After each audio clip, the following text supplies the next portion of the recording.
नमस्कार दोस्तों, एक नई वीडियो में आप सभी का स्वागत है। साथियों, आज इस वीडियो में हम कवर करेंगे पॉलिटी से रिलेटेड टॉप 20 क्वेश्चन आंसर जो आपके आने वाले वनडे एग्जाम के लिए वेरी इंपॉर्टेंट है।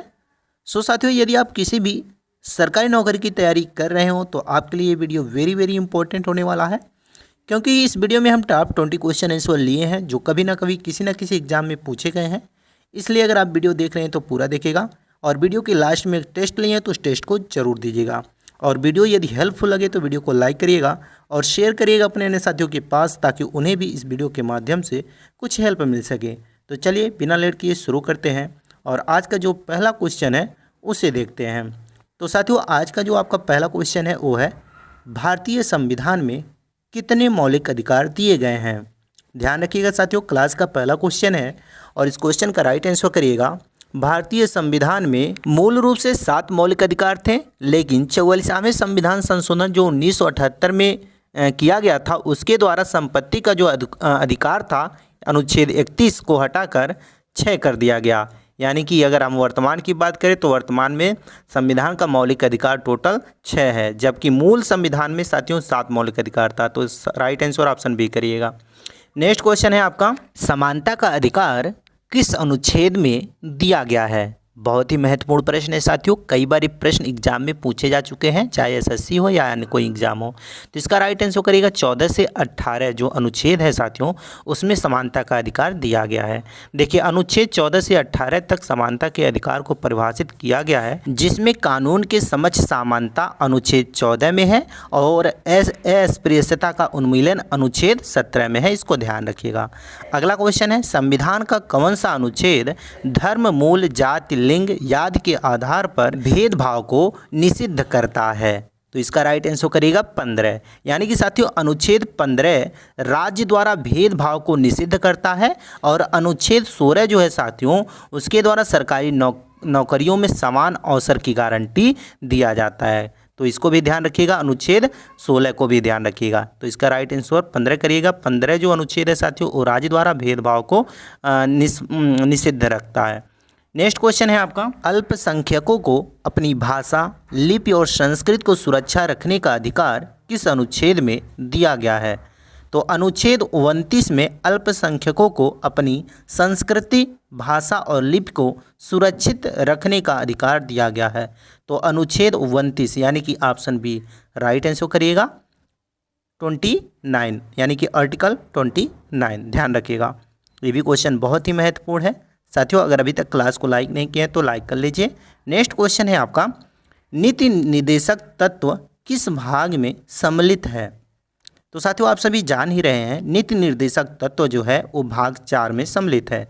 यानी कि जो साथियों संविधान का भाग 4 है और उसमें जो अनुच्छेद 36 से 51 दिया गया है उसमें साथियों भाग 4 के 36 से 51 में नीति निर्देशक तत्वों को सम्मिलित किया गया है। ध्यान रखिएगा।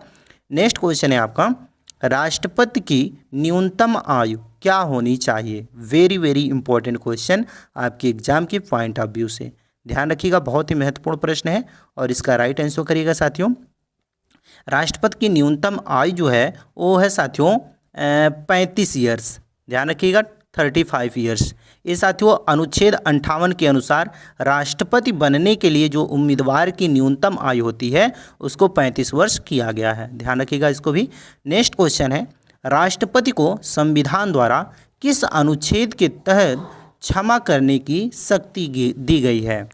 तो साथियों इस क्वेश्चन का राइट आंसर करेगा आर्टिकल 72 के अनुसार साथियों राष्ट्रपति को मृत्यु दंड सहित दंड माफ करने की शक्ति प्राप्त है, यानी कि दी गई है। तो अनुच्छेद 72 के अनुसार ध्यान रखिएगा राष्ट्रपति को मृत्यु दंड सहित दंड माफ करने की शक्ति दी गई है। नेक्स्ट क्वेश्चन है, संसद के दोनों सदनों की नियुक्ति बैठक किस अनुच्छेद के तहत बुलाई जाती है। वेरी इंपॉर्टेंट क्वेश्चन, कई बार ये प्रश्न पूछा गया है एसएससी, जीडी और रेलवे के लिए बहुत ही महत्वपूर्ण प्रश्न है। तो दोस्तों इसका राइट आंसर करेगा अनुच्छेद 108 के तहत संसद के दोनों सदनों की नियुक्ति बैठक का प्रावधान किया गया है। अब संसद के दोनों सदन कौन कौन से हैं तो आप सभी जानते हैं, लोकसभा और राज्यसभा संसद के 2 सदन हैं जो 108 के यानी कि अनुच्छेद 108 के तहत संसद के दोनों सदनों को बैठने की अनुमति दी जाती है या उसकी प्रक्रिया है। नेक्स्ट क्वेश्चन है, उच्चतम न्यायालय की स्थापना किस अनुच्छेद में की गई है? ये भी क्वेश्चन बहुत ही महत्वपूर्ण है और राइट आंसर करिएगा अनुच्छेद 124 के अनुसार भारत में उच्चतम न्यायालय की स्थापना की गई है। तो अनुच्छेद जो आपका 124 दिया गया है, यानी कि ऑप्शन नंबर बी और राइट आंसर करिएगा। साथियों, अगर अभी तक आप क्लास को लाइक नहीं किए हैं तो क्लास को लाइक और चैनल को सब्सक्राइब कर लीजिए। अगला क्वेश्चन है आपका, संविधान के अनुसार न्यायिक पुनर्विलोचन की शक्ति किस अनुच्छेद में निहित है? तो साथियों, अनुच्छेद जो 32 और 226 दिया गया है, तो इसके अनुसार साथियों अनुच्छेद 32 उच्चतम न्यायालय को और अनुच्छेद 226 उच्च न्यायालय को मौलिक अधिकारों की रक्षा हेतु अधिकार प्रदान करता है। तो अनुच्छेद 32 यानी कि ऑप्शन बी और अनुच्छेद 226 यानी कि ऑप्शन सी। तो उपरोक्त दोनों यानी कि ऑप्शन डी राइट आंसर करिएगा, जो कि दोनों दिया गया है। नेक्स्ट क्वेश्चन है, संविधान के किस अनुच्छेद में राष्ट्रपति शासन का प्रावधान है? वेरी वेरी इंपॉर्टेंट क्वेश्चन साथियों। आप सभी जानते हैं संविधान का जो अनुच्छेद साथियों 356 है, इसके अनुसार साथियों राष्ट्रपति शासन का प्रावधान दिया गया है। यानी कि अनुच्छेद 356 के तहत यदि किसी राज्य में असंवैधानिक तंत्र विफल हो जाता है तो राष्ट्रपति शासन लगाया जा सकता है, जैसा कि हाल ही में साथियों मणिपुर में लगाया गया है। तो दोस्तों, इस क्वेश्चन का राइट आंसर करेगा option number B. Next question है आपका, वित्तीय आपातकाल किस अनुच्छेद के अंतर्गत आता है? तो दोस्तों, वित्तीय आपातकाल पूछ रहा है किस अनुच्छेद के अंतर्गत आता है।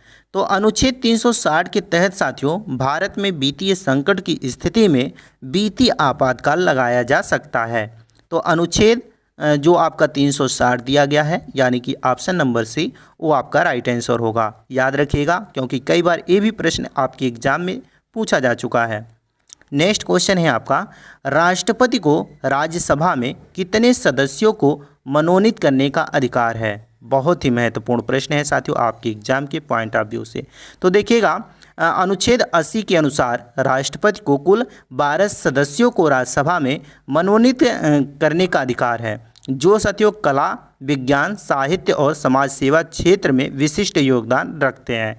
यानी कि ऐसे सदस्य को राष्ट्रपति चुन सकते हैं जो कला, विज्ञान, साहित्य और समाज सेवा के क्षेत्र में विशिष्ट योगदान दिए हैं। तो ध्यान रखिएगा 12 सदस्य। नेक्स्ट क्वेश्चन है, संविधान में संसद और राज्य विधानमंडलों की शक्तियों का विभाजन किस सूची के तहत किया गया है? तो इसका राइट आंसर करिएगा साथियों, संविधान की 7वीं अनुसूची में 3 सूचियां दी गई हैं, संघ सूची, राज्य सूची और समवर्ती सूची। तो ऑप्शन ए, बी और सी जो उपयुक्त सभी दिया गया है, यानी कि ऑप्शन डी ये आपका राइट आंसर होगा, क्योंकि संघ सूची, राज्य सूची और समवर्ती सूची ये सारे दिए गए हैं साथियों। अगला क्वेश्चन है आपका, भारतीय संविधान में केंद्र और राज्य सरकारों के बीच करों के बंटवारे का प्रावधान किस अनुच्छेद में है? तो साथियों, भारतीय संविधान में केंद्र और राज्य सरकार के बीच करों के बंटवारों का जो प्रावधान है वो अनुच्छेद 280 में है।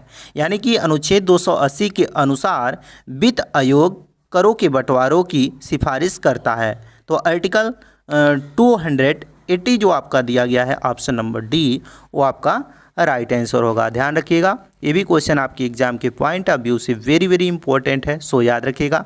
नेक्स्ट क्वेश्चन है आपका, अनुच्छेद 368 किससे संबंधित है? बताइएगा साथियों, अनुच्छेद जो 368 है वो किससे संबंधित है? तो ध्यान रखिएगा साथियों, अनुच्छेद 368 जो है वो संविधान संशोधन प्रक्रिया से संबंधित है।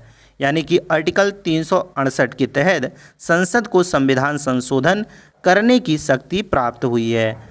तो अनुच्छेद 368 आप समझ गए, संविधान संशोधन की प्रक्रिया का अधिकार उसमें है, तो ऑप्शन बी राइट आंसर करिएगा। नेक्स्ट क्वेश्चन है आपका, अनुच्छेद 370 किससे संबंधित है? बहुत ही महत्वपूर्ण टॉपिक है साथियों और क्वेश्चन इंपॉर्टेंट है, सो याद रखिएगा साथियों। अनुच्छेद 370 जम्मू कश्मीर को विशेष दर्जा देता है। किस चीज़ का? विशेष राज्य का दर्जा देता है, जो साथियों 5 अगस्त 2019 को हटा दिया गया था। तो आर्टिकल जो 370 है साथियों वो जम्मू कश्मीर की विशेष स्थिति पर आधारित है, इस चीज़ को आप ध्यान रखिएगा। नेक्स्ट क्वेश्चन है, भारतीय संविधान में लोकसभा की सदस्य संख्या से संबंधित अनुच्छेद कौन सा है? तो देखिएगा, जो संविधान में साथियों लोकसभा की सदस्य संख्या से संबंधित अनुच्छेद है वो है 81, यानी कि आर्टिकल 81 जो है साथियों वो लोकसभा की अधिकतम सदस्य संख्या को निर्धारित करता है।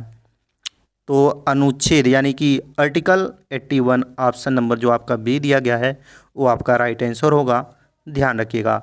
नेक्स्ट क्वेश्चन है आपका, भारत के नियंत्रक एवं महालेखा परीक्षक जिसे हम CAG कहते हैं, इसकी नियुक्ति किस अनुच्छेद में की गई है? बहुत ही महत्वपूर्ण प्रश्न और इसका राइट आंसर करेगा अनुच्छेद 148 के अनुसार भारत का नियंत्रक एवं महालेखा परीक्षक जिसे हम CAG बोलते हैं, इसके द्वारा राष्ट्रपति द्वारा इस चीज़ को नियुक्त किया जाता है। तो आर्टिकल जो आपका 148 दिया है ये आपका राइट आंसर होगा। अगला क्वेश्चन है आपका, भारतीय संविधान के अनुसार एकल नागरिकता की अवधारणा किस देश के संविधान से ली गई है? बहुत ही महत्वपूर्ण प्रश्न। एकल नागरिकता जो है साथियों ये लिया गया है ब्रिटेन के संविधान के द्वारा, यानी कि भारत में ब्रिटेन से एकल नागरिकता की अवधारणा को अपनाई गई है। तो दोस्तों आपके एग्जाम के लिए बहुत ही महत्वपूर्ण प्रश्न है। सो एकल नागरिकता ध्यान रखिएगा, कभी भी आपके एग्जाम में पूछे कि एकल नागरिकता किस देश की संविधान से लिया गया है तो बताइएगा ब्रिटेन के। नेक्स्ट क्वेश्चन है और इस वीडियो का लास्ट क्वेश्चन है जो कि आपका टेस्ट है। इस क्वेश्चन का राइट आंसर आपको नीचे कमेंट में बताना है। क्वेश्चन है, संविधान का जनक किसे कहा जाता है? क्वेश्चन वेरी वेरी इंपॉर्टेंट है। उम्मीद करते हैं आप इस क्वेश्चन का राइट आंसर आप नीचे कमेंट में ज़रूर बताएंगे, क्योंकि साथियों आप सभी को पता है इस क्वेश्चन का राइट आंसर। तो आप लोग नीचे कॉमेंट में ज़रूर बताइएगा। बाकी आप लोगों को ये क्लास कैसा लगा? यदि क्लास हेल्पफुल लगा हो तो क्लास को लाइक कर दीजिए और चैनल को अभी तक सब्सक्राइब नहीं किए तो प्लीज़ चैनल को सब्सक्राइब कर लीजिए। चलिए इसी के साथ मिलते हैं नेक्स्ट क्लास में, तब तक के लिए जय हिंद।